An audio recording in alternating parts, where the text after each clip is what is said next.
They called it the Spartan trick that shocked Athens. And it happened on a strip of rock called Sphacteria. In the burning summer of 425 BC, the sky over Pylos was a lid of ash. Smoke rolled from the charred hills, sailing into the sea like torn banners. On the island ahead, Spartan hoplites crouched behind sand-colored rocks. Cut off, thirsty eyes narrowed against the glare. The Athenian fleet tightened its ring, oars whispering in the tide, crews listening for the snap of bowstrings or the scrape of sandals on stone. What no one expected was the secret lifeline beneath the waves at night. Divers slipped through the black water with skins of grain and honeyed mash, breathing through reed tubes, feeding the stranded Spartans right under Athenian noses. And yet, despite that desperate ingenuity, the number that rippled through Greece would freeze every campfire.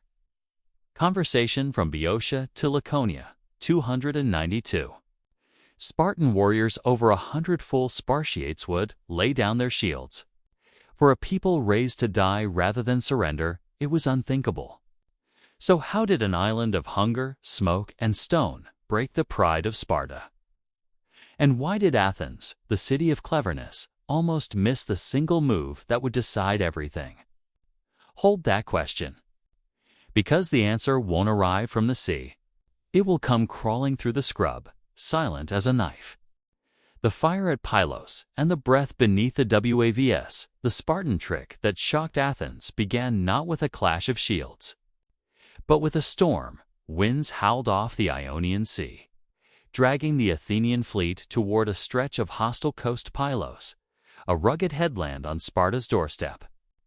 The rain came sideways, slashing against sails and armor, turning the beach to black mud. It should have been a disaster, but for one man, it was an opportunity carved by the gods. Demosthenes, not the orator of later fame. But the general stood on that miserable shore, drenched, his cloak plastered to his skin. Most commanders would have prayed only for calm seas and safe return to Athens.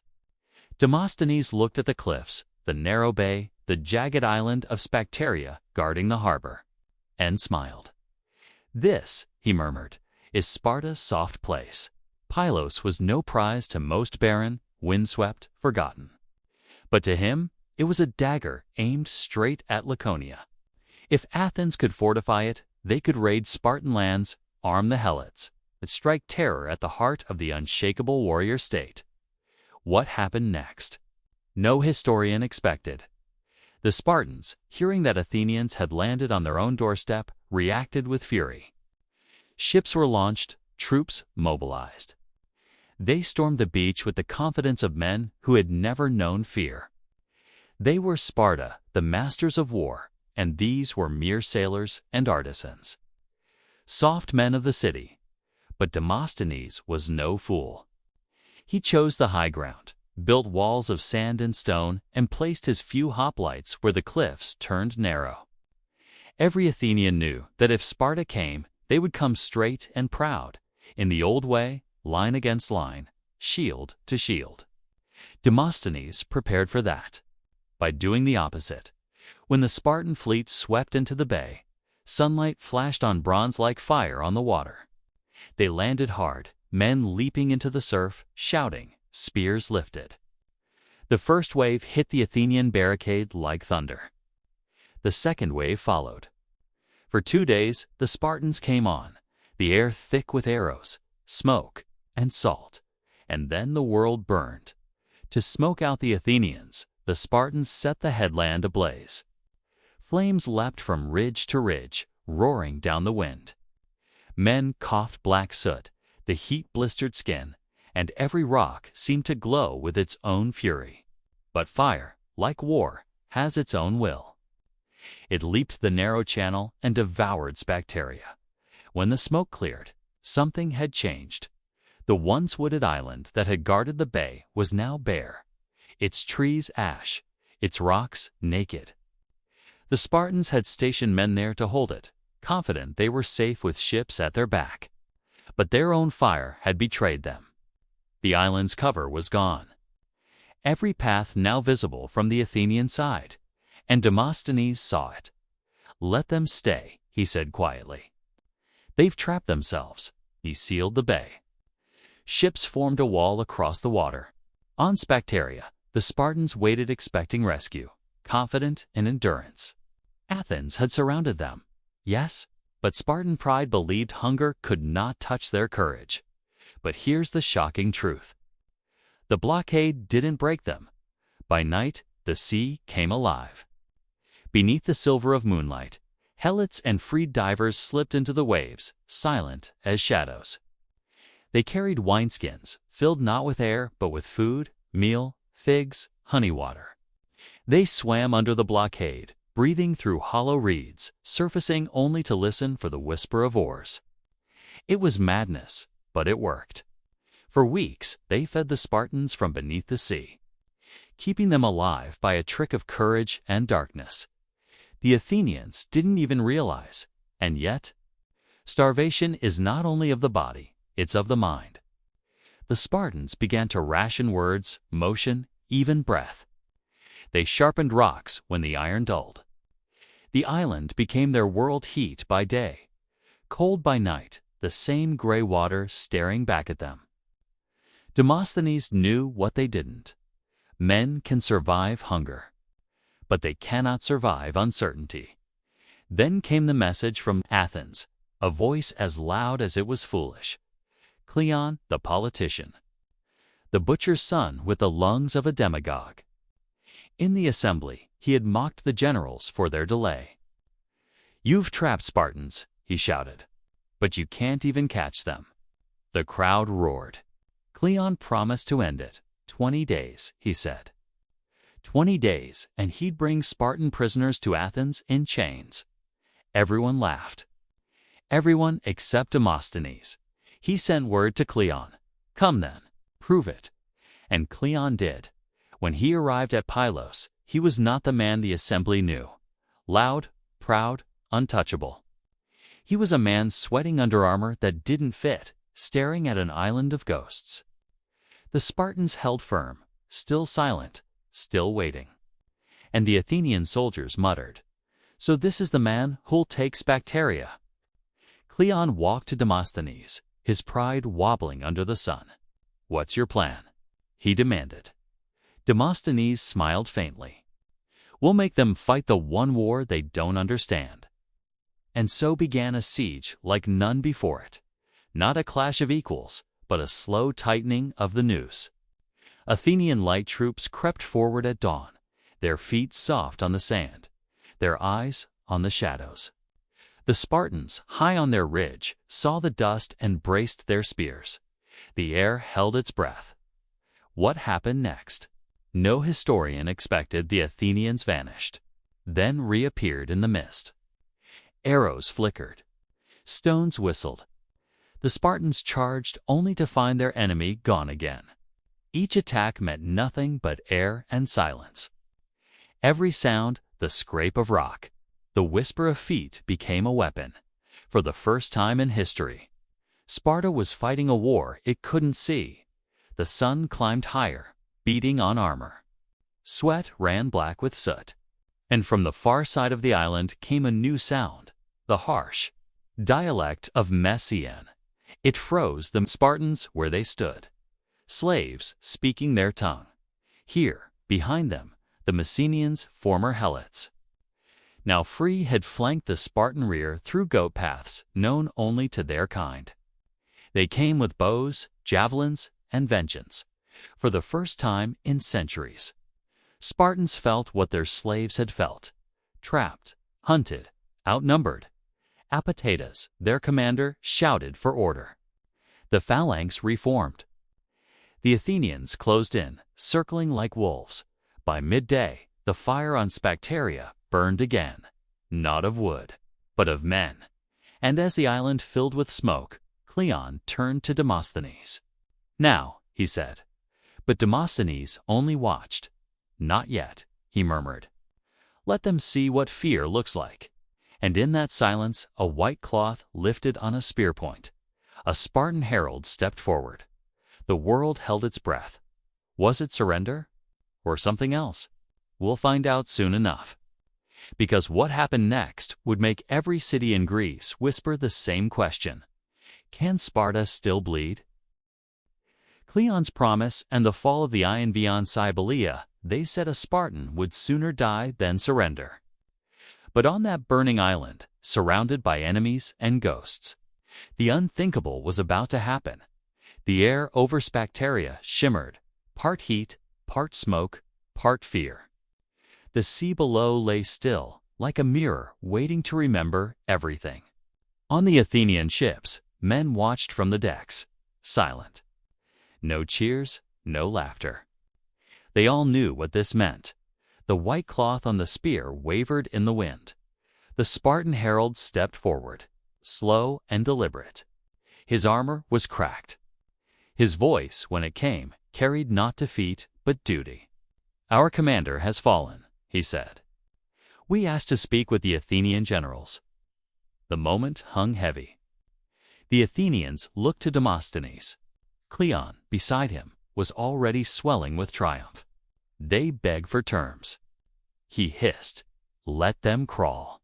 Demosthenes raised a hand, not in mockery, but in respect. "Spartans don't beg," he said. "They obey." He allowed the herald to cross the line. A truce was called. Messengers were sent across the bay to the Spartan mainland. For the first time in years of war, both armies stood still, two civilizations staring at each other, waiting to see if the impossible would happen. When the Spartan envoys returned, their message was simple: preserve yourselves. Obey your leaders. And so, the men who had been taught that surrender was worse than death laid down their shields. The island went silent, 292 Spartans of them. 120 full citizens, true Spartiates, walked out of the smoke with their heads high. Their armor was dented, their skin blackened, but their eyes steady. The Athenians parted to let them pass. Even Cleon, loud-mouthed and brash, said nothing. For Athens, it was a moment of triumph beyond imagining. For Sparta, it was a wound that would never quite heal. But here's the shocking truth.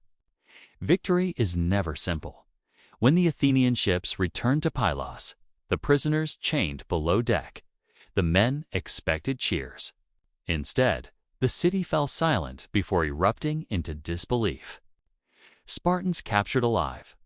It was as though the laws of war had been rewritten. At the Pnyx, where Athens met to debate, Cleon stood before the crowd, arms raised. "You doubted me?" he shouted. "You called me a fool. But I told you I'd bring you Spartans in chains, and I have." The people roared his name. But in the shadows of the assembly, others whispered. Men like Nicias, cautious, thoughtful, saw something dangerous in Cleon's smile. Because while Athens feasted, Sparta remembered, and Sparta does not forget. In Laconia, the news struck like a spear through the heart. Mothers shaved their heads in mourning. The Gerousia Sparta's council of elders sat in grim silence. Some wanted to declare the prisoners dead to preserve their city's honor. Others, more pragmatic, saw the truth if they admitted defeat. Athens would use those prisoners like coins to buy time and power. And that's exactly what happened. Cleon and Demosthenes had given Athens not just glory, but leverage. Every time Sparta threatened to invade Attica, the Athenians would send a quiet reminder: "Do so, and we'll kill your sons, your brothers, your kingsmen." The Spartan army stayed home. For the first time in a generation, Attica's fields grew green again.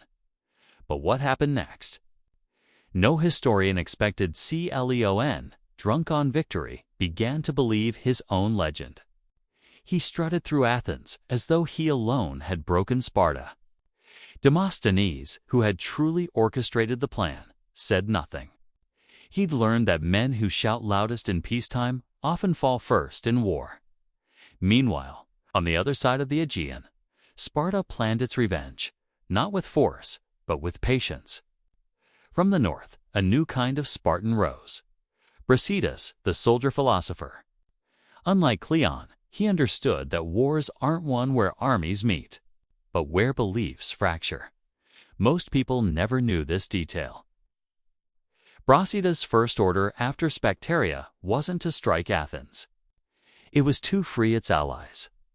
He moved through Thrace, rallying city after city, speaking not of Spartan strength, but of freedom from Athenian arrogance. And it worked. While Athens basked in its glory, its empire began to fray.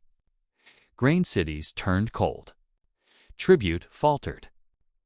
Allies hesitated. And Cleon, desperate to keep his fame alive, demanded another campaign, this time against Brasidas himself. But fate had something else planned. Two men, opposites in every way, would meet on another field far from Sphacteria. One fought for pride, the other for purpose, and both would fall. Back on Pylos, the prisoners sat in chains, but their eyes never lowered. They refused to eat Athenian bread. They refused to bow to guards. They trained with shadows, whispering drills under their breath, as if preparing for a battle that would never come. And perhaps they were, because deep in the Spartan mind, Sphacteria was not an ending, it was a promise. A promise that one day the humiliation would be erased in blood. The Athenians didn't see it coming. They were drunk on victory, on the illusion that Sparta had been broken. But under that silence, something ancient was awakening, something that remembered every insult. Every jeer shouted from an Athenian deck. Demosthenes felt it before anyone else. He watched the horizon one evening, the sun dipping red over the Messenian Gulf. This, he said quietly, was too easy. And Cleon laughed. Easy? You saw them kneel, didn't you? Sparta's done. Demosthenes turned. No, Sparta doesn't kneel. It bends and waits. The wind off the sea carried the faint clang of chains from the Spartan camp. The sound didn't fade. It echoed like a heartbeat in the dark. And soon, those chains would forge something far deadlier than bronze. Because Sparta had lost a battle, but it was about to learn how to win a war without ever fighting. The hostage rope around 8 ETIC. They thought the war had ended on that island. But in truth, Sphacteria was only the beginning. A quiet victory that would soon whisper ruin through the heart of Athens itself. When the captured Spartans were marched into the city, the streets overflowed. Citizens climbed walls and rooftops to see the impossible. Warriors who had once been called unbreakable, now bound in iron. Mothers lifted their children onto their shoulders. Look, they said, even Sparta bleeds. But not everyone cheered. Some older men, veterans of Marathon and Salamis, watched in silence. They understood something the crowds did not. That humiliation is a dangerous fuel in the Athenian assembly.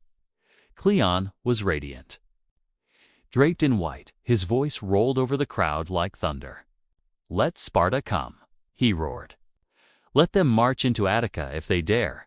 For every field they burn, a son of Sparta dies in our chains. The chamber shook with applause. He had given Athens not just victory, but a weapon of fear, hostages of noble blood. Each Spartan captive was more than a man. He was a promise that the enemy would think twice before moving. And for a time, it worked. No Spartan army set foot in Attica again. The fields ripened under sunlight long denied. Farmers plowed without watching the horizon for plumes of smoke. The city that had trembled for years under Spartan raids now grew fat on its triumph. But here's the shocking truth. Power and safety are not the same thing. In the shadows of the Parthenon, a different war had begun. The one no general can control. The war of pride and envy. Cleon strutted through the agora, every step a reminder of Sphacteria. He mocked generals, silenced critics, and called himself the man who broke Sparta. Demosthenes said little. He had seen the cost of every victory, the faces of the dead, the look in the eyes of those Spartan prisoners who had surrendered not because they feared death, but because they feared dishonor to their city. He knew a thing Cleon never would, that glory borrowed from humiliation always comes due. What happened next? No historian expected. The Spartans, trapped by their own hostages, did not attack Attica, but they did not yield either. Instead, they began to move in shadows of their own. Across the Peloponnese envoys spread a quiet message: Sparta may be bound, but Sparta still breathes. And then came Brasidas. He was everything Cleon was not: calm, thoughtful, restrained.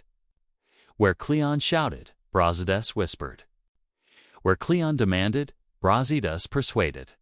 He took the Spartan code: obedience, discipline, courage, and gave it new shape. No longer the roar of the phalanx, but the patience of the serpent. Brasidas marched north, beyond the lands Athens called its own. He spoke to cities that had grown tired of Athenian tribute, weary of sending their sons to die for a democracy that had become an empire. Athens says you are free, he told them, but you pay for that freedom with chains of silver. I will break them. City after city opened its gates: Amphipolis, Acanthus, Toron. Each one a blow not of bronze but of belief. And in Athens, Cleon panicked. He stormed the assembly, spittle flying. They spread lies. He shouted, "We must strike back." But the people hesitated. War had already cost too much. They wanted rest, and yet, pride is a restless god. Cleon's voice was louder than reason. He demanded another expedition to hunt Brasidas down and reclaim Athens' honor. Demosthenes refused to lead it. You can't fight a man who makes silence his ally, he said. Brasidas doesn't fight for land. He fights for hearts. Cleon sneered. Then I'll take his head. But fate had something else planned. Cleon set sail north, full of thunder and speeches. Behind him, the Spartan prisoners still sat in their cages, the living reminder of Sphacteria. Every Athenian victory, every boast, was chained to those men. They had become a kind of curse, a rope of honor wound tight around both cities. Back in Sparta, mothers visited the temples and left no offerings. They prayed without words, their hands clenched in silence. One of the elders said softly, "They do not mourn. They wait." Most people never knew this detail. While Cleon raged, Sparta had already begun negotiations, quietly, secretly. The city that refused to bend in battle had learned how to bend in politics. The prisoners were not forgotten. They were currency now. And with every season of calm, the value of that currency grew. Athens thought it had caged Sparta. In truth, it had given her time to learn, to adapt, to think. Demosthenes felt it. He would walk the docks at Pylos at night, the waves slapping the shore, the faint sound of shackles clinking from the Spartan pen. He couldn't sleep. "We've given them a wound," he whispered to an officer, "but wounds heal. Chains rust. Pride waits." And still, Cleon's expedition marched north. In Thrace, winter clouds gathered over the walls of Amphipolis. Brasidas' forces moved like shadows through the snow. The Athenian troops under Cleon stumbled into a land they did not know. Led by a man who understood war only as theater, in the frozen dawn, horns sounded. The trap closed. The clash that followed would stain the snow red. An end to legends at once, the demagogue who thought he could command destiny, and the Spartan who proved that honor can live even in defeat. But that comes later. For now, the hostages at Pylos waited silent, patient, unblinking as Athens celebrated its power, not realizing it had forged its own news. And in the wind off the sea, the faint clatter of chains sounded again, not as a warning, but as a countdown. The shadow of Brasidas, they called him the ghost of Sparta. Brasidas, the man who fought like a soldier and thought like a poet. While Athens celebrated, Drunk on its triumph from Sphacteria, Brasidas moved through the north in silence. He didn't march with trumpets or banners. He marched with purpose, a kind that doesn't announce itself until it's already behind you. The world had grown used to Spartans as walls of bronze and muscle, advancing in perfect rhythm, their shields locked like teeth. But Brasidas wasn't made from that mold. He understood that when a wall cannot move forward, you must learn to move around. Athens had trapped Sparta on its own shore. Yes, but in doing so, it had left its empire stretched thin. The tribute cities in Thrace and Chalcidice, those distant colonies that had fed Athens with silver and grain, were restless. They had seen their sons die in wars they did not start. They'd grown weary of sending taxes to a city that called itself free but ruled like a king. Brasidas gave that anger shape. He didn't threaten. He spoke. He walked into the agora of Acanthus, unarmed, his cloak torn from travel, and spoke to the people face to face. "Athens fights for empire," he said, "but Sparta fights for your freedom. I did not come to enslave you, but to give you back your city." They believed him. The gates opened. Acanthus joined his cause. Then Turan. Then Sphacteria. Word spread across the Aegean like wildfire in dry grass. Sparta still lived. And her vengeance was moving north. What happened next? No historian expected Athens began to panic. The same assembly that had roared with laughter at Cleon's boasts now shouted for him to act. He had promised that Sparta was broken, that its spirit had drowned at Sphacteria. And yet, here it was, marching again under a man who made war sound like liberation. Cleon had no choice. He called for another expedition not to conquer, but to silence. To hunt Brasidas down and erase the living proof that Sparta could still inspire. Demosthenes refused to join him. "He fights with ghosts," he said. "You cannot kill what moves through hearts." But Cleon, loud and red-faced, spat on the floor. "I'll bring back his head," he said. "Then we'll see who Athens laughs at." He left with a fleet of 700 men, swaggering as always. But behind his laughter was the fear that every shout tried to hide. Brasidas was not just a man. He was the idea that Sparta could think in the north. The winter of 422 BC was cruel. The wind carved through armor, and the rivers froze in their beds. Brasidas' men, drawn from allied towns and Spartan veterans, waited in the snow outside Amphipolis. Their fires burned low, not from lack of wood, but from discipline. "If they can't see our flames," Brasidas said, "they can't know where we'll strike." When Cleon arrived, the city gates were closed. He built his camp too near the walls, confident that his Athenian numbers would intimidate the defenders. But Brasidas had studied him. He knew Cleon was not a soldier. He was an orator in armor, loud when safe, silent when afraid. At dawn, the Spartan gave his orders. "We don't meet them in the open," he said. "We let them think we're afraid. And when they move, we break their courage, not their lines." The trap was set. Mist rolled over the plain. The Athenians, seeing no movement on the walls, assumed the city was empty. Cleon, desperate for victory before the assembly grew impatient, ordered his men forward. "Take the walls," he shouted. "Sparta hides like cowards." But as his troops advanced, the gates of Amphipolis exploded open. Out charged Brasidas and his men, not in formation, but in fury. They hit the Athenian flank like thunder, cutting through the surprised troops before they could even raise shields. Arrows rained from the towers. Panic spread like plague. Cleon's voice, so loud in the assembly, vanished in the smoke. He turned his horse to flee, but a spear found his back. He fell face down in the dirt, trampled by his own men. The man who had mocked generals and shouted of glory died without a word, and Brasidas. He didn't see his victory as he led the final charge. A javelin struck him beneath the ribs. He fell, his hands still clenched around his sword, his breath steaming in the cold air.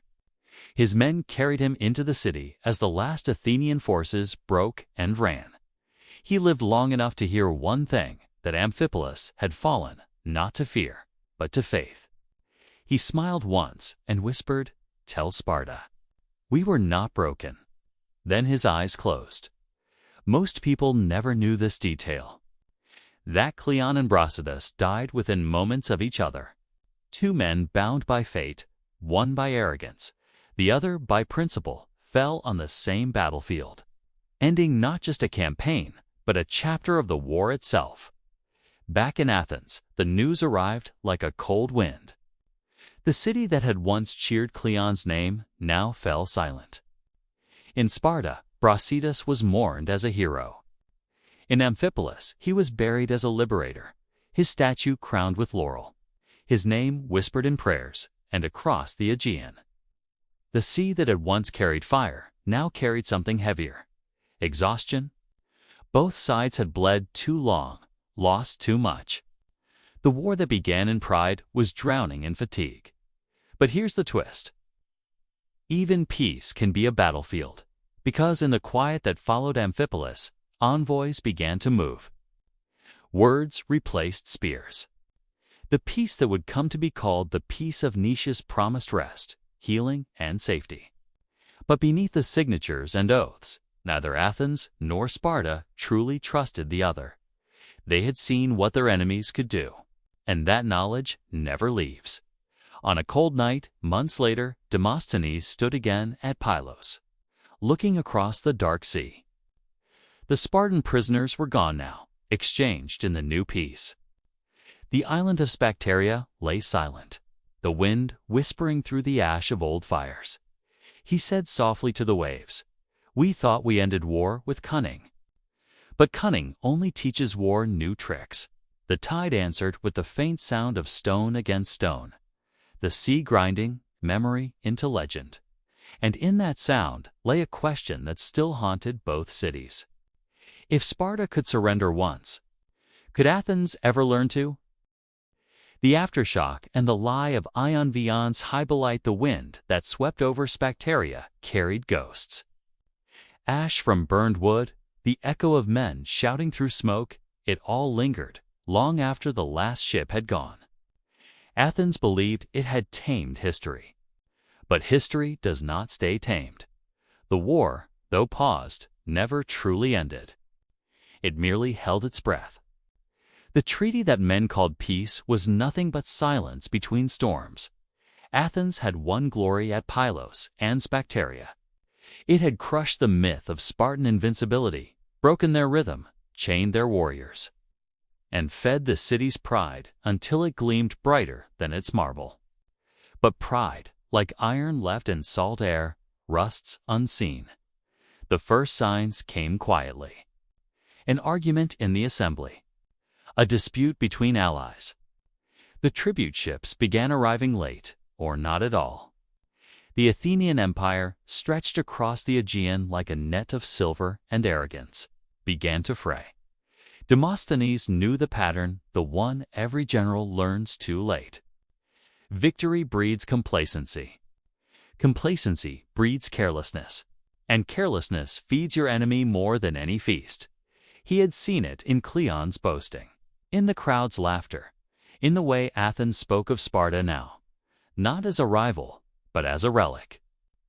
"They've learned their lesson," Cleon had once said. But Cleon was gone. And Sparta had learned something far more dangerous than humility. It had learned patience. Most people never knew this detail. The Peace of Nicias.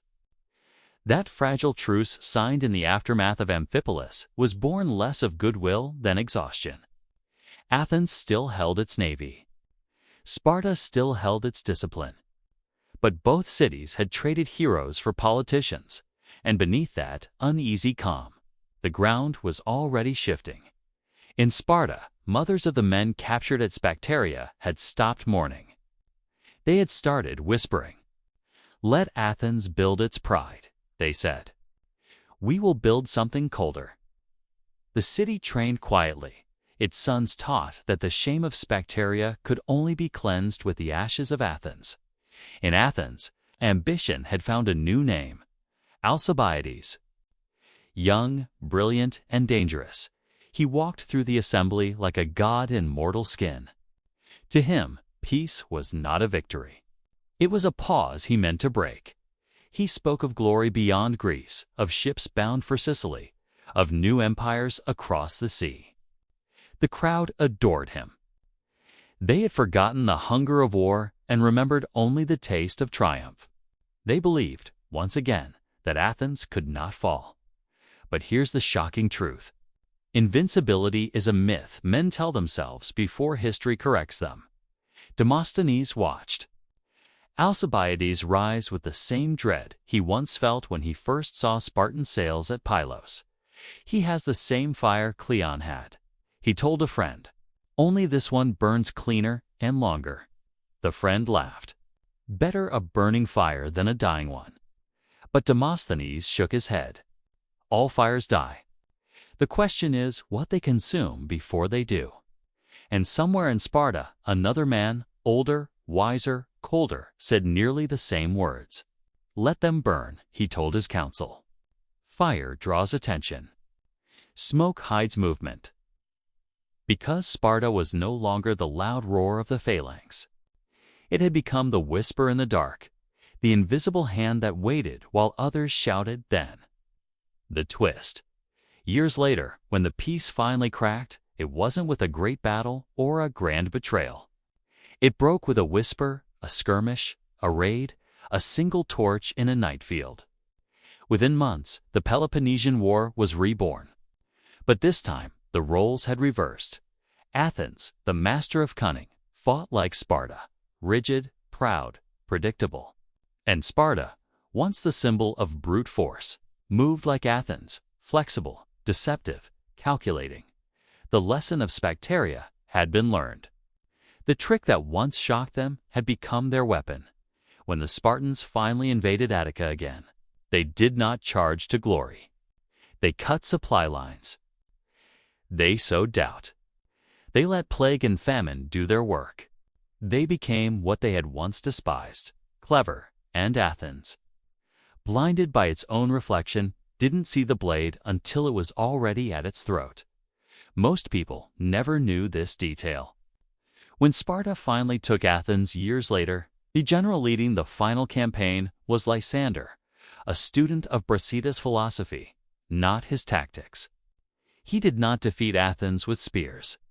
He defeated it with strategy, patience, and silence. When he walked into the fallen city, the Acropolis looming behind the smoke, he ordered the Athenian walls torn down to the sound of flutes. No shouts, no triumph. Just quiet. The same quiet that had once fallen over Sphacteria when the Spartans laid down their shields. The circle had closed. Demosthenes was long dead by then. But if his ghost had been there, he might have smiled bitterly and whispered. So the trick worked both ways. Because that was the true legacy of Sphacteria. It wasn't that Spartans surrendered. It was that they learned how not to, and Athens proud, shining. Clever Athens forgot that war is a teacher no city graduates from. The island itself remained barren. No trees ever grew back where the fire had passed. Fishermen avoided its shores, calling it the ash of honor. They said at night you could still hear the sound of oars in the dark, the soft hiss of breath through reeds, the memory of men feeding hope through silence. Perhaps they were right, because history, like the sea, never truly sleeps. It just waits for the next storm, and somewhere, in that endless rhythm between tide and wind, the old question still lingers, whispered by the waves that remember every oath and every lie. Who really won at Sphacteria, the city that conquered, or the one that learned? Echoes of VR, they say, time buries all wars. But some wars don't stay buried. They breathe beneath the ashes, waiting for footsteps to wake them. The island of Sphacteria lies quiet now, only wind and waves. The bones of olive trees turned white by salt and sun. Yet when the sea is calm and the mist hangs low, fishermen swear they see shapes in the smoke, figures with shields glinting like ghosts of bronze. They whisper that the Spartans still guard that place, not out of duty, but defiance. Centuries fade, but the echo of that battle still burns. Because what happened there didn't just change a war, it changed what men believed about courage, about pride, about the price of victory. It began as an Athenian triumph, a trick of cunning that shattered the myth of Spartan invincibility. But every trick leaves a scar, and this one carved itself deep into the soul of both cities. For Athens, it was proof that intelligence could outthink strength, that mind could master muscle. Yet that pride grew, quietly, into blindness. They came to believe that strategy alone could conquer the world, that no one could match their wit, their ships, their gods. For Sparta, it was humiliation, but also revelation, when their warriors laid down their shields on Sphacteria. Something inside the city broke, and something else awoke. The myth of perfection died, but from its ashes rose understanding. They began to see war not as a ritual of honor, but as a game of survival. Patience replaced arrogance. Strategy replaced ritual. Silence became their sword. Most people never knew this detail. After Sphacteria, Sparta built no monument to its fallen. Instead, they built new schools of thought. Young men were told not that their ancestors had surrendered, but that they had endured. That sometimes the greatest victory was not dying for your code, but living to rewrite it, and so the lesson spread from the ashes of one island to the minds of a generation. The Athenians wrote poems about Sphacteria, praising their brilliance. The Spartans wrote nothing. They waited, and when the waiting ended, Athens fell. It was not swift. It was not glorious. It was the slow, grinding collapse of a city that believed it could outwit fate. Its empire fractured. Its allies turned cold. Its people starved behind long walls, while Spartan patience, the patience born from defeat, closed in like a noose when the final surrender came. Athens stood where Sparta once had, stripped, proud, and silent. The victors' flutes played softly as the walls came down, stone after stone, memory after memory, until all that was left was dust and regret. Demosthenes had once said that cunning teaches war new tricks. He was right. The trick of Sphacteria had turned on its master. But here's the shocking truth that history hides beneath the dust. Neither city truly won. The Athenian dream of reason fell to its own arrogance. The Spartan dream of discipline became its own prison. The gods watched from their quiet mountains, unmoved, yet still across time. That island calls to us. It speaks of fire and patience, of courage reshaped by failure, of the thin line between wisdom and pride. It asks a question no general ever escapes when victory costs your soul. What have you truly conquered? As the last light fades over the Messenian coast, the sea glows red as it did that day when the fire first leaped across the channel.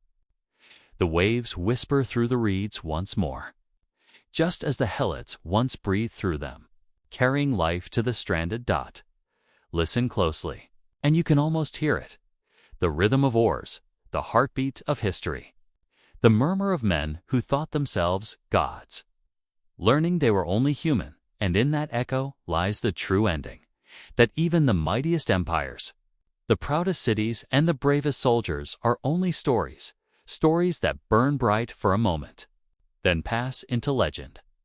But legend never dies, because on that small, forgotten island of rock and ash, surrounded by an endless sea, one truth was forged in fire, that no power, no pride, no nation, not even Sparta itself, is unbreakable. Only the memory endures. Only the lesson remains. The end, the Spartan trick that shocked Athens. And so, on that blood-soaked island, a myth was broken, a truth was born. and history once again was never the same.